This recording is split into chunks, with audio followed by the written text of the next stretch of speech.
last. So, may iniwan din naman po ako for savings. Hello kabarangay, mga kabarangay. Hello, good morning. Ayan, at last natanggap ko na. Ang tagal ng pag-aantay ko, but there's always an end to the waiting. Ayan na po. So, saan ko gagastos yung aking kayamanan? Aking 5,000 na winidraw. At may iniwan naman ako konti. Oo. Yan, maraming paninda, mumura. At pwede kang mag-load. Teka lang, punta tayo doon. Buti may mais pa si Tess. Ang tagal ko hindi nakapili. Ayan, ang mangga. Hey, kota ka! Okay na, ito na po yung sa atin. May mais na, may mangga na. O, diba? Ang dami, oh. Japanese at saka beef. Yun sa akin. Oh, tapos ang dami din ng chili, oh. Wow na wow. Magkano po isang chili ganito? 130 po. 130 isang ganyan, jar. Nagbibenta na rin po kayo pala, no? Hindi na lang yung para sa ano. Ayan. Isang gulaman nga po. Ayan ang gulaman. Maagang gulaman sa umaga. Oh, ganyan pag nag-iikot. Ito meron akong what's this? Ayun. Hindi kita. Pinya. Yan, thank you. Magkano po lahat? 227. Ayan, 227. Plus yung gulaman na po yun. Salamat.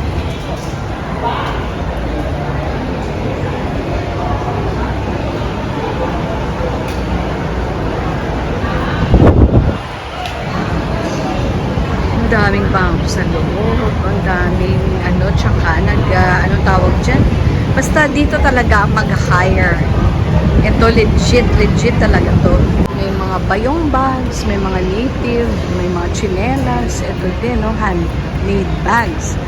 Parang straw yata ang gamit. At ito, yung mga flowers na katulad ng ginagawa ng amiga ko, yan, no. Ayan siya. Okay. Tanong lang po ate, magkakano po ito? Ito po. Itong nakasabit, magkakano po yan? Magkakano po ito? Ito yan. Ito po. Oo, magkakano po yan? 40 na lang. 40. Dito po, how much? Ano wala ba itong price si ate? Ay, hindi mo. Itong hindi ko alam eh. Sige. 200 kasi ito mama yung ganito. Okay. Sige po. Ay, baka 150 yan. 150. Oo, sige po. Thank Kung you. gusto nyo na, text lang sa kanya naman. Bali, sample lang po ito. Sample lang po. 150 na 150. Oh, 150. For sale na siya. Ito lang ang 200. Oo. DIY. Isama na to. Ay, okay. Thank you po. Ito yung mas affordable yata ito eh. No? Kasi Lalo na po maliliit to. lang. Sige po. Good. Katulad nito, ganchilyado. Oh, Ayan mga sili. bags. Straw po yan. Opo. Ito, ano ma'am, 60. Ang decoration po. Oo. Grabe no. Thank you. Dito. Yan. OFW Marikina Fortune. Gawa niyo po ito, ma'am, hindi naman. Ito CF. Bali, ano po ito? Ano po ito, ate? Project ng Reintegration po ng hindi po din reintegration po ng DMW. Yung mga returnees po ng OFWs po na ayaw na bumalik sa ibang bansa. Gusto po nilang magnegosyo, pwede po sila ritong magnegosyo sa bazaar ng DMW. Wow. Libre po yung booth. Oo. Sa inyo yung puhunan. Parang tulong po yan ng DMW sa mga OFW returnees. Kayo po mga OFW dati? Yes po, mga OFW. Saan po kayo nagtrabaho? So, ako po, asawa po ako ng OFW sa Saudi Arabia. Hindi na po siya nagtatrabaho. Hindi na po. So kaya Patay na dito na kayo nagtatrabaho ngayon. Wow, galing naman. Marami din naman pong kita. Hindi po kayo nagre-rent ng pwesto? Walang bayad. Basta tinda lang kayo, pagkatapos ang income sa inyo, natulong na iyon ng DMW sa inyo. Ang galing naman. Opo. Ayan OFW. Pero ate, konti lang po kayo, no? At yun pa, yan, lahat ng yan, wala daw pong 20 stalls. 20 kayo. Kailan pa po kayo nagsimula? Last year po po. Last year pa. 2020. Ayan si ate naman. Ate, kayo naman po. Ayan ayan mga tinda nila, mga pagkain. Itong bibiling ko yung na yan, egg pie nga pala. Ako yung may allergy. Ito na ang kasama. Na-excite ako sa ito mga pagkain na magkakano po ito? 75 na. 75. Ayan. Buto na lang sa akin para walang kontra-tiyempo. Ayan galing Yan po ang bantayog ng mga bagong bayani. Hindi ko lang po alam kung ano yung nakasulat. Hindi ko lang lalapitan. Manlapitan po doon. Pero ang kinagandahan po doon ayan ang mga projects pala ng mga OFW na nagtrabaho sa abroad at tapos huminto na, na sila ng paninda. Founder. May ang Bagong Bayani Foundation, BBFI. May mga ganyan pala. May founder, may treasurer, may etc. Ganyan. So ito, noong 1989. Tapos ito 1990. 1991. Oo, ito 1992. 1993, 1994. May mga taon pala na konti lang, no? 1998, 1999. Tapos 2000. Year 2000, year 2001. Okay. Ayan. Huwag po nang lahat isa-isahin, no? Ayan, ang Bagong Bayani. Ito po.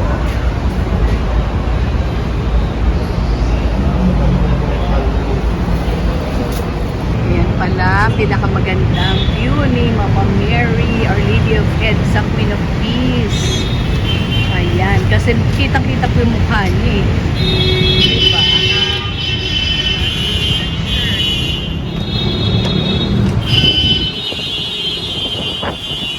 Ayan na si Shaggy. Bili tayo.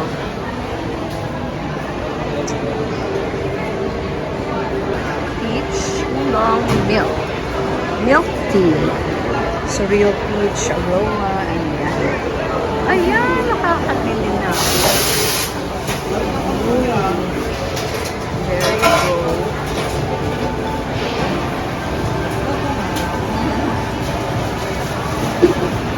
I'm back.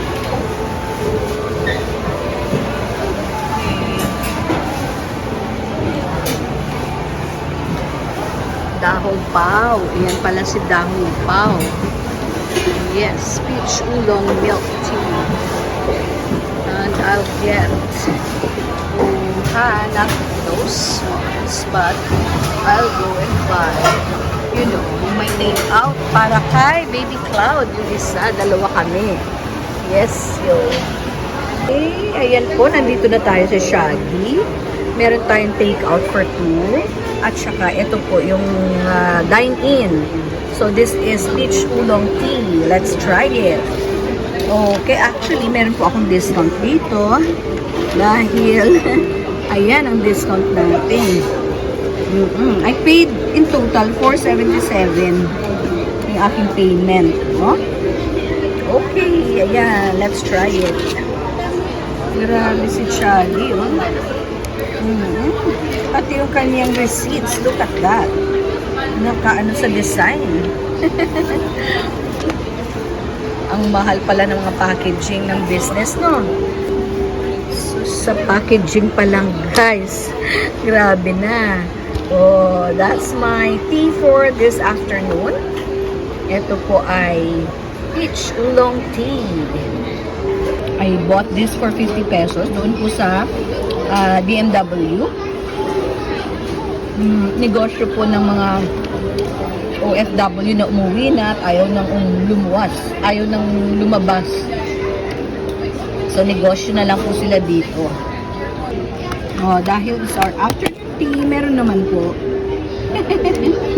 Ayan, sprinkles. Their bag is resealable.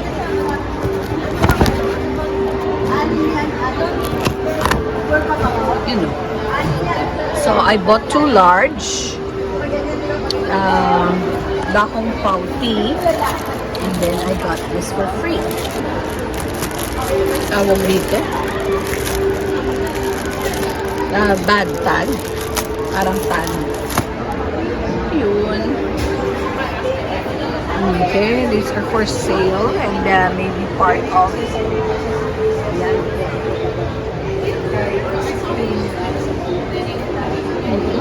Part of their marketing style. Chagi Tea Bar. How far can a cup of tea go?